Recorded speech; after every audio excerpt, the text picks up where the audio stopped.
After over 20 years of planning, the global currency reset finally rolled out on Sun. 1 May. Meanwhile, former FBI Director James Comey was set to be exposed as a traitor, and U.S. Inc. was officially bankrupt, causing central banks across the globe to shut down and throwing the euro on its deathbed.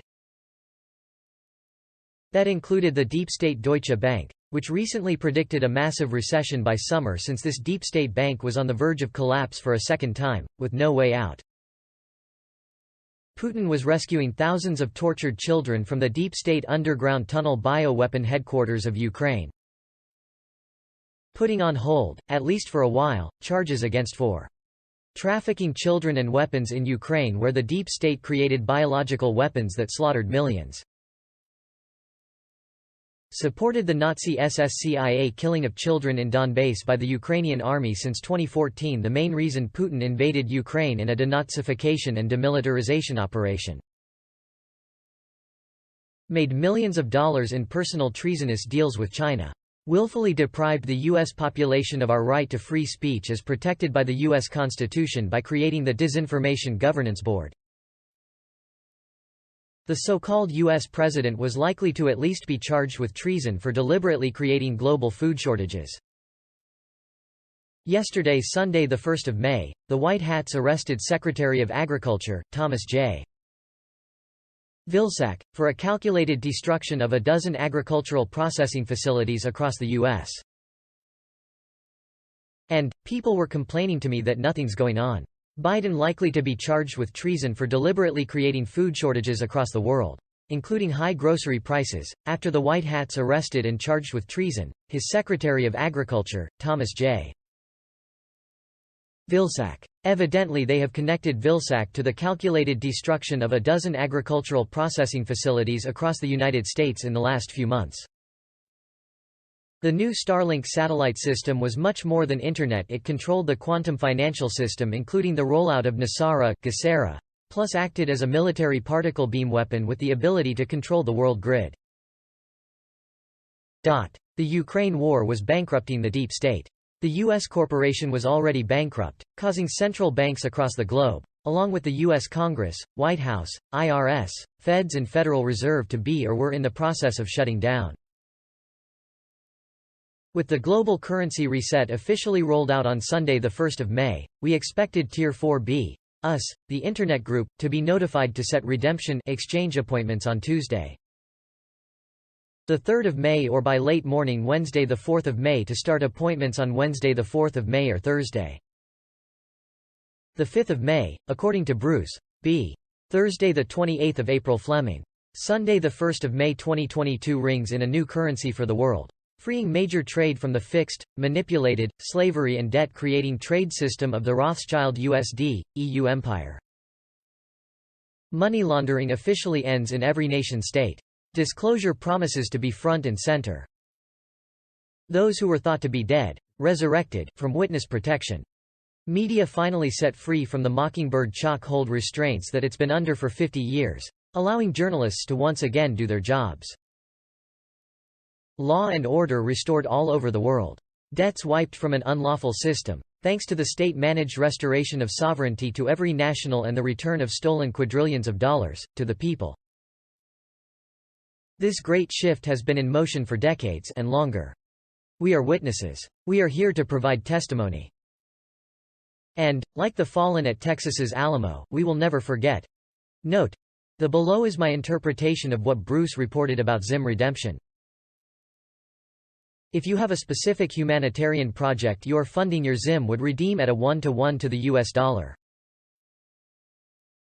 If you don't have a specific humanitarian project to fund, you will be given the Zim default rate. Your Zim redemption amount will be put in a digital mother lode account in the QFS that only you had access to. If you have a large amount of monies from the Zim default rate, it may be placed on a long-term payout. You would earn interest on the monies left in your account during that long-term payout.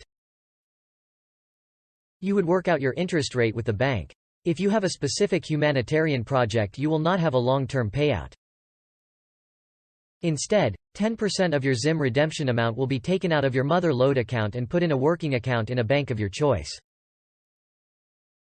You determine with the bank of your choice the interest rate you would receive on that 10% of your ZIM redemption that has been transferred to your working account. That rate could be anywhere from 6.5% to 10%. Your humanitarian project would be funded out of the interest you receive out of your working account. If you have a humanitarian project, 10% of the interest you receive out of that working account would be designated for your personal use. F. Global economic crisis. Volodin stated that up to $500 billion worth of Western assets were blocked on the territory of the Russian Federation, which counterbalances the $300 billion of Russian reserves blocked in the West. In the event of the confiscation of the property of Russian oligarchs in the West, Russia will begin to confiscate the property of Western businesses in Russia. Cryptocurrencies backed by gold metal were the new currencies available under Gesera. Sovereign gold bonds have gone online. G. Global food, fuel and goods shortages.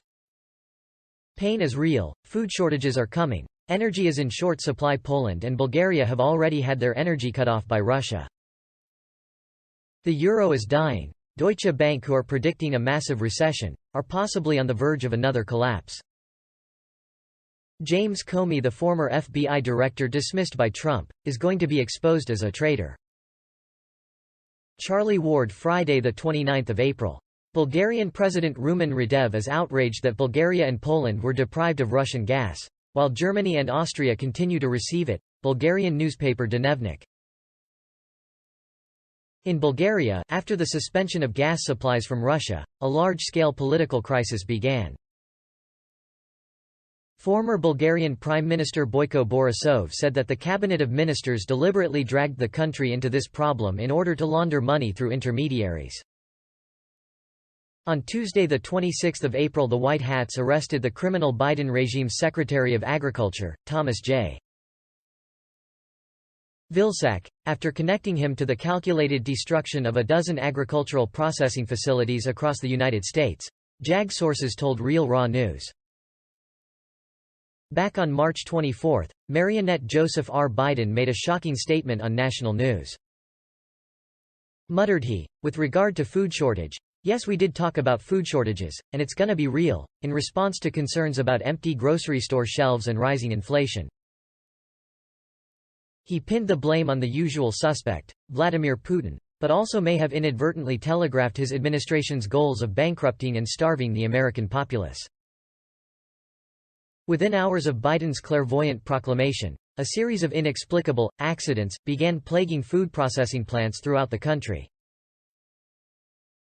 On March 24, a potato factory in Belfast, Maine, burned to the ground. Although officials said the fire was started by a large fryolator machine, line workers at Penobscot Macrum said the enormous vat fryers were disabled for routine maintenance when the blaze began.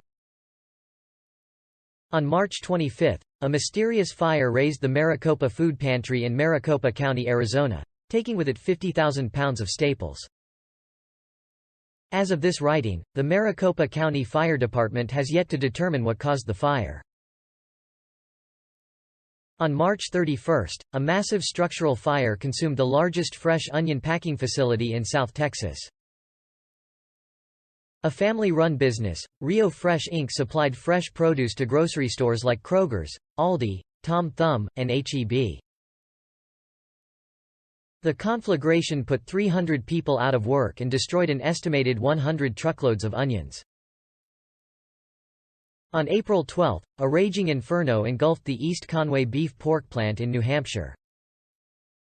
According to owner Darrell Robinson, the fire, which is still under investigation, destroyed tens of thousands of pounds of beef and pork and killed livestock. The above examples are emblematic of an issue that transcends mere conspiracy theory: the callous, gradual annihilation of America's food chain. Since March 24, astute observers have catalogued 15 such incidents, none of which were covered by the MSM. The U.S. Navy Judge Advocate General's Corps took interest in the bizarre fires only after being contacted by an FBI whistleblower on April 21. This was the same day a light commuter plane, a Cessna A340, nosedived into a General Mills plant in Covington, Georgia, killing the alleged occupants, a student pilot and his CFI. Although the National Transportation Safety Board said the owner of the plane was doing flight training when the plane took a nosedive, the whistleblower claimed the FBI, not the NTSB, authored the accident report after usurping investigative authority from the NTSB's regional GO team. This transfer of power should occur only if the NTSB suspects a crime and requests FBI aid. But in this case, the NTSB did not suspect a crime, did not request FBI help, and was shut out of the investigation within an hour of the crash. Typically, a thorough accident report takes weeks or months to compile, but the FBI had the answers at its fingertips in mere hours. Furthermore, the whistleblower claimed that the FBI had speciously falsified the accident report, and in doing so removed a crucial smoking gun, fact that shreds to pieces the official account. The plane had no occupants. It was remote-controlled. Additionally, the informant said he knew who had orchestrated the crash, as well as the previously mentioned food factory fires. He named Secretary of Agriculture Thomas J. Vilsack and had paperwork to support his claim. We're hesitant to believe anything coming out of the FBI, even from a so-called whistleblower. White hats don't trust the Justice Department, they're deep state. They are masters of deception and disinformation. So, our investigators independently verify everything, and I mean everything. I can't discuss specifics on the plane, but we confirmed it was pilotless when it hit the General Mills facility. This gave us reason to authenticate some of Vilsack's email correspondence given to us by the informant, a JAG source told Real Raw News. An email sent from Vilsack to Secretary of Commerce Gina Raimondo, dated 13 April 2022, read, "Small, isolated events won't get coverage but will have an immense impact on inflation. People shouldn't bitch about paying higher prices, they have too much food as is. A little combustion isn't a bad thing." 2 days later, Vilsack sent her a second email. How does the saying go? When he says jump, we ask, how high? Aviation accidents happen all the time, doesn't have to be 767s or 757s. A third email, written on 16 April, said, "The best way to conceal a crime is to hide it amid other seemingly unrelated crimes." JAG's associates at U.S. Army Cyber Command, Fort Gordon, confirmed the emails had been sent from Vilsack's government email account. Under authority of the Insurrection Act of 1807, it was felt this was enough evidence to pick him up on charges of treason. JAG drafted a military arrest warrant in his name. Vilsack, the former governor of Iowa and, prior to that, the longest-serving member of Hussein Obama's original cabinet, was on April 26 taken into custody by JAG investigators at his home in Mount Pleasant, Iowa. He will be processed and made to answer before a military tribunal, our source said.